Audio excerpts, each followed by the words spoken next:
في سنوات سابقة لهذا التاريخ. طبعا تعليم ذوي الاحتياجات الخاصة موضوع مهم جدا.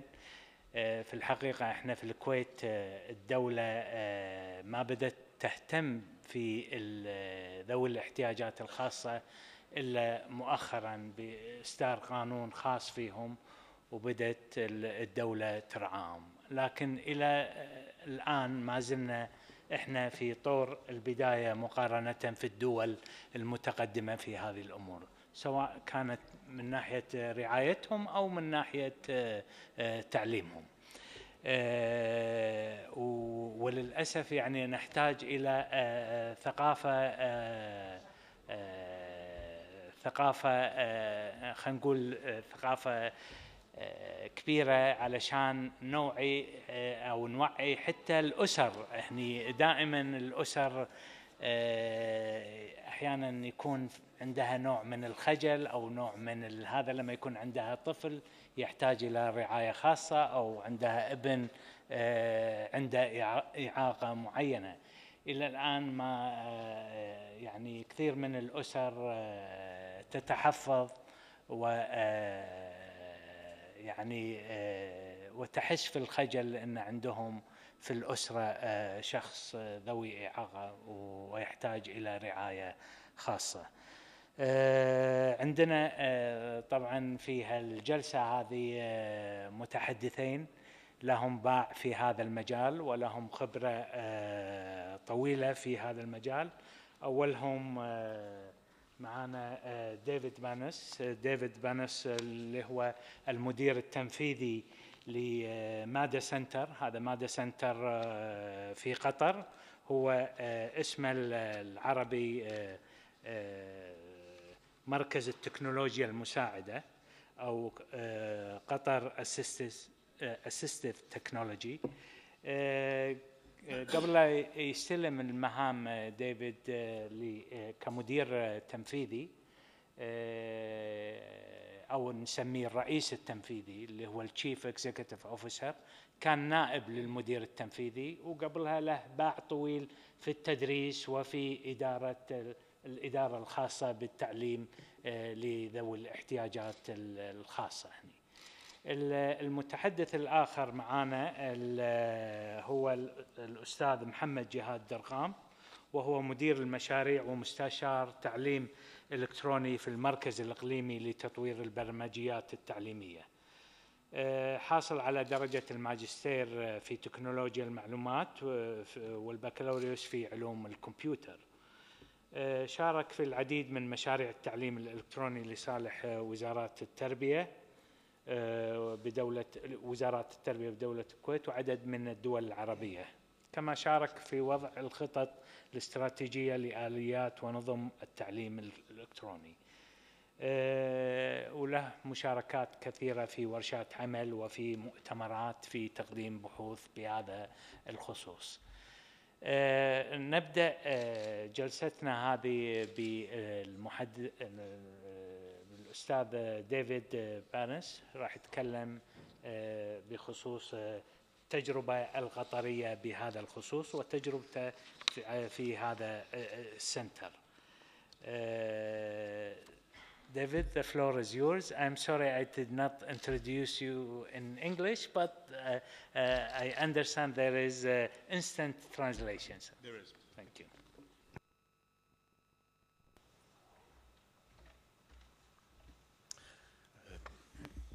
Assalamu alaikum. My apologies, my Arabic starts with salam alaikum and finishes with inshallah. So my apologies that I'll have to address you in English. Thank you, Dr. Khaled.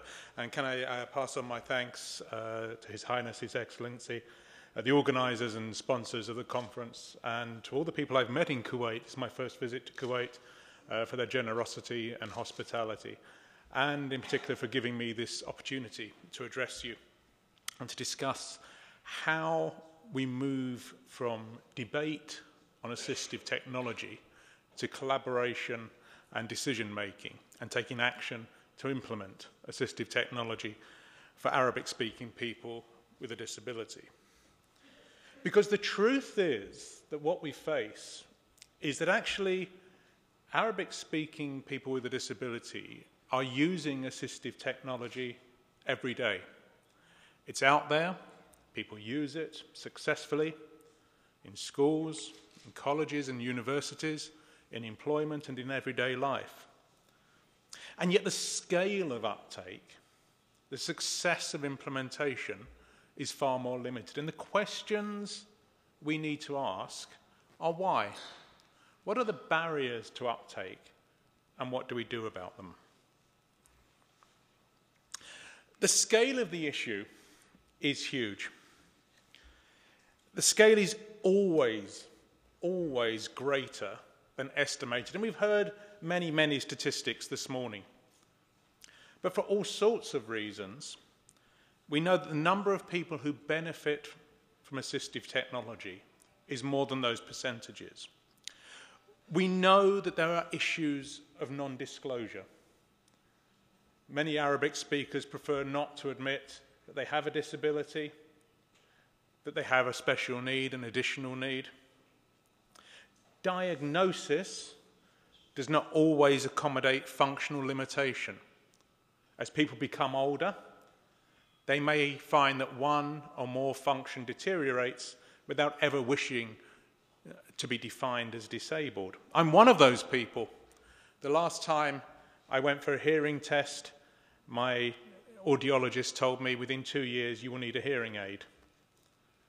I'm not sure I can yet consider myself to have a disability. I'm not sure that once I have a hearing aid, I will consider myself to have a disability.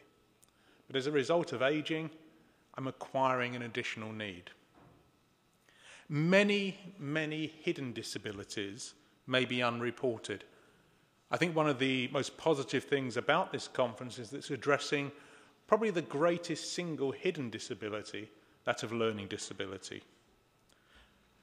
But even within that area, learning disabilities are poorly defined. Sometimes we see children defined as having a learning disability, which really is a result of an education system that is not meeting their needs. Overall, international comparisons would suggest that 1 in 5 of the population, including the school population, will have additional needs at some stage, 20%. But actually the scale is larger than that. Microsoft's research suggested that 70% of all users of technology benefit from improved accessibility and ease of use. So when we're talking about technology in our schools and how we make technology accessible to all, we're not talking about a minority of children. We're talking about them all. In Qatar, we spent some time looking at issues of adoption. What were the barriers that were stopping people taking up assistive technology? And when we spoke to people, they raised issues of awareness, of confidence, of availability, and particularly from availability from local suppliers. They spoke about cost. They spoke about the availability of technical support and what happens when technology goes wrong. And they spoke hugely about issues of language and culture and technology and the growth of Arabic technologies, and about issues of literacy, the ability to read and use the technology that was provided. And what was really interesting for us in Qatar is we took away what everybody thinks is the single biggest one of those issues. We took away the barrier of cost. And we said at MADA Centre, if you have a disability in Qatar, if you're a Qatari with a disability, or if you are an expatriate with 2 years residency, we will fund the equipment. We will pay for it. And all of those other issues began to become more and more important. When you remove fear of cost, you have to look at how you address the other issues. So MADA Centre was established by ICT Qatar under the patronage of Dr. Hessa Al-Jaber, the Secretary General for ICT Qatar. And it was her vision that established the range of services to meet the needs of people with a disability. And it was a range of services that impacted upon our ability to actually implement assistive technology. The need to offer independent advice of vendors and manufacturers. The need to offer accurate assessments of needs, not diagnosis of disability. I actually don't care whether somebody is defined as having cerebral palsy, whether they're defined as having multiple sclerosis. What I'm interested in is what is the impact on daily life in accessing technology for that individual. What is the functional limitation they face? And to find a solution that addresses that limitation. We provided training, not just to the individual, not just to the family, but to companies where people with disabilities were going to be working, to schools, to colleges and universities, to set up the infrastructure by which assistive technology will be effectively used within those settings. We provided the technology and we provided technical support. First-line technical support. If something goes wrong with your technology, our users can bring it back to MADA. And in the last year, demand has grown hugely for all of those services. 760 plus people have been to visit the centre for advice and awareness sessions. 450 people have had individual assessments of need. Nearly 650 people have had equipment provided for them. We've worked to deliver and localize into Arabic 8 new assistive technologies to benefit individuals. 30 information sheets, 55 courses to 700 people. We provided accredited training from a university in Dublin to 30 people. And we reviewed and audited 16 websites of ministries and the private sector to improve levels of accessibility. So the scale of the task is huge. We're proud of what we've succeeded, and all we've begun to do is scratch the surface. The biggest single issue that faces us is the development of assistive technologies for Arabic speakers. If we are to deliver inclusive education, the availability of Arabic assistive technology is critical. And that technology must encompass a full range of needs and embrace both the commercial proprietary sector and open source solutions, because we must reduce the cost of entry level, stimulate innovation, and build a market. Arabic is the 5th largest spoken language in the world.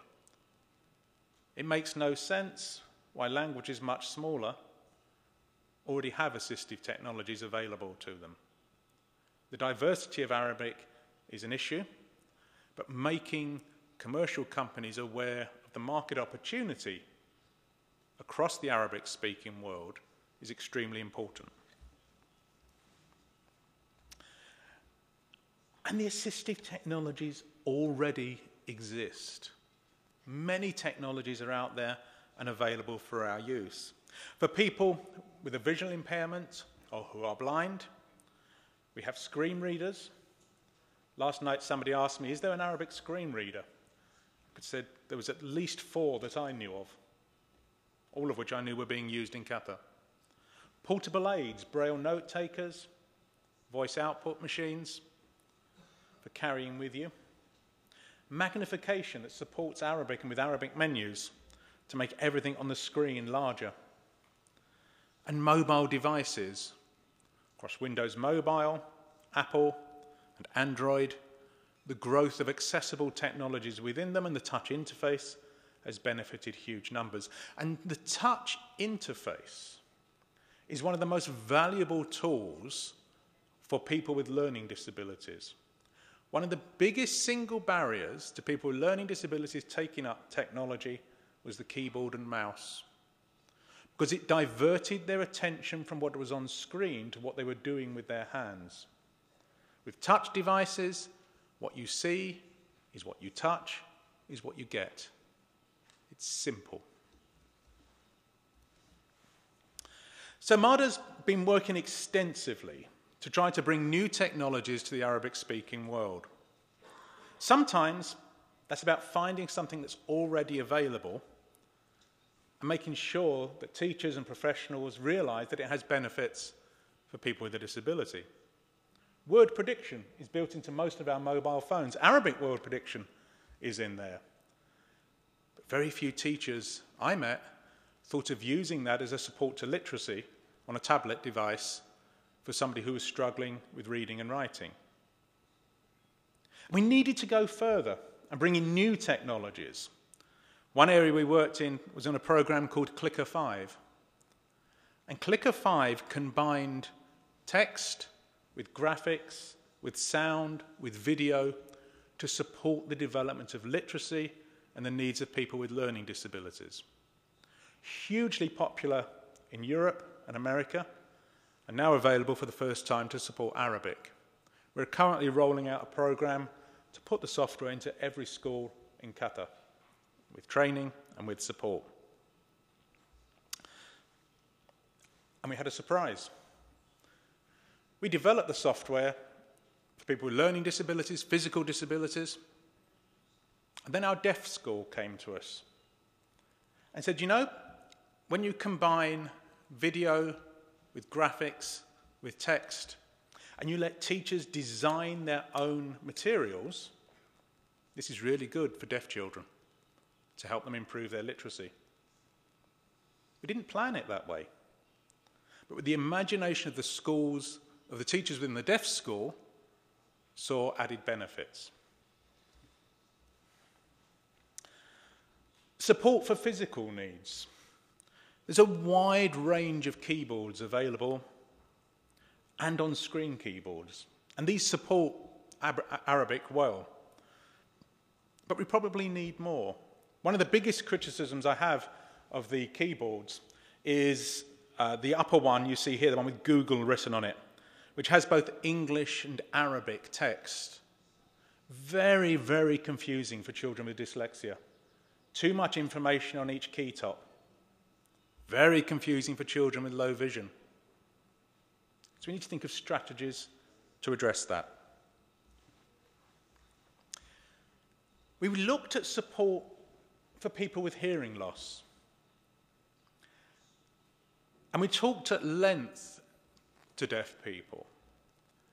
And many of the needs described actually were addressed if we could do something about literacy levels. The deaf community, across much of the Middle East, has very limited levels of literacy. And this is a huge barrier to uptake of technology. How important was this? It struck me. I was in Japan in April, and I went to visit and spoke to some of the survivors of the tsunami. The first thing that went wrong in the tsunami was that deaf people were notified by sirens. Can anybody spot the problem of a siren as the way of telling deaf people there was a killer wave about to hit their town? So the second solution was to send them texts. In one Japanese town alone, 50% of all deaf people died. They couldn't hear the sirens, they couldn't read the text. When we talk about access to technology, it is so critical, it is so pervasive. And in that situation, it was truly a matter of life and death. So we're looking at developing literacy skills and using existing technologies, taking 2 iPads or 2 Android tablets, connecting them together with Bluetooth so that real-time chat can take place in text between a deaf person and a non-deaf person. We're looking at technologies around sign language and how we can make those more widely available. To do some of this, we think it's important to see the growth of open licenses. I'm delighted to tell you that during the last 4 weeks, MADA has been able to launch 2 sets of software to support Arabic-speaking people with disabilities that are completely free, that are completely redistributable, and completely available today. AT-Bar is a plugin to Chrome, Firefox, and Internet Explorer that offers word prediction, that offers a dictionary, that offers an on-screen keyboard, and offers free Arabic text-to-speech for web pages. You can use it straight away. It's widely available, and you can find a link to it from the MADA website. We also have a suite of software called FXC that fully supports Arabic, that also is available to any school and any user anywhere within the Arabic-speaking world. And we want to extend this and begin to see us making use of licenses for information that can be shared and reused by organisations across the Gulf. The use of Creative Commons and OER, Open Educational Resource, allows teachers in one country to develop a piece of information and share it with others to be localised right down to the names of suppliers within specific towns, countries, or regions. Coming with this technology is the importance of accessible digital content, the use of standards to shape the structure of learning platforms and information sources, and of content, e-books, Word documents, PowerPoint slides, video presentations. There are guidelines for all in how to ensure they are fully inclusive. The provision of those guidelines in Arabic is one area that many of us could collaborate on to make sure they're widely distributed. Again, I'm very pleased to let you know that within the next 4 weeks we'll be launching Bookshare Arabic. Bookshare is a US initiative to make accessible e-books available to people with print impairments, people with dyslexia, people with low vision, people with physical disabilities. The first 100 fully accessible e-books will be available from Bookshare Arabic within the next few weeks. They'll be available in DAISY format, Braille-ready format, for downloading by any person with a disability with an account. One of the areas, perhaps again, we look at collaborating is how we increase that range of accessible texts. Some of those books are for children, some of them are for university students, and some of them are just for anyone. We've also supported the development of tools for conversion of existing books into alternative formats, working with organisations like RoboBraille and Dolphin to look at Easy Converter. These are software and online tools that take existing books and convert them into other formats, such as DAISY, MP3, large print, etc. It's important that we create, share, and store accessible Arabic resources in a full range of formats. So when we looked at the market, when we looked at what was available, we saw that for people with physical needs and visual impairment, actually there was a diversity of products already available. The assistive technologies exist. But for those with dyslexia, learning disabilities, hearing loss, the range of technologies in Arabic was far more limited. So in our research and development department, we've begun to look at some of those priorities. Some of the building blocks of assistive technology are missing. Voice recognition technologies, free and low-cost text-to-speech engines, the development of optical character recognition to support Arabic is a severe hindrance to the creation of accessible materials. and the development of wayfinding solutions. And as has already been mentioned, we need to be conscious of how do we identify best practices and priorities, including implementation. So in Qatar, we've begun to establish and link ourselves to organisations from across the world, with G3ICT, with DAISY, the Assistive Technology Industry Association, the World Wide Web Consortium. We've become members to look at the information and resources they have and to try to find the best ways of making those available to Arabic speakers. But we believe there is a vital next step.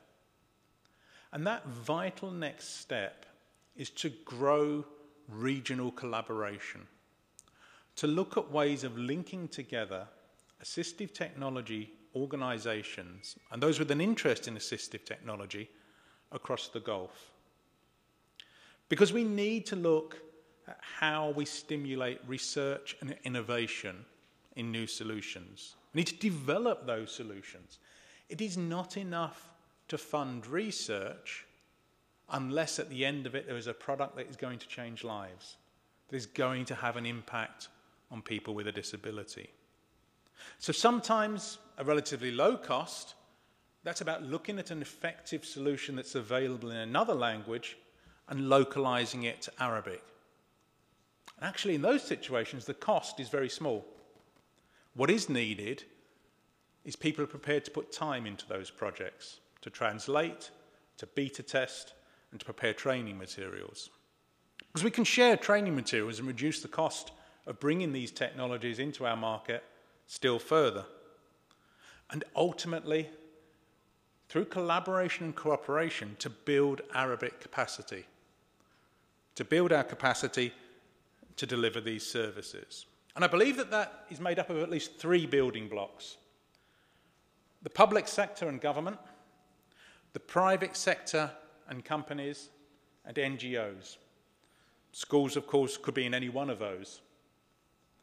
And all 3 of those sectors need to work hand in hand if we are going to build a truly effective ecosystem for Arabic-speaking people with a disability.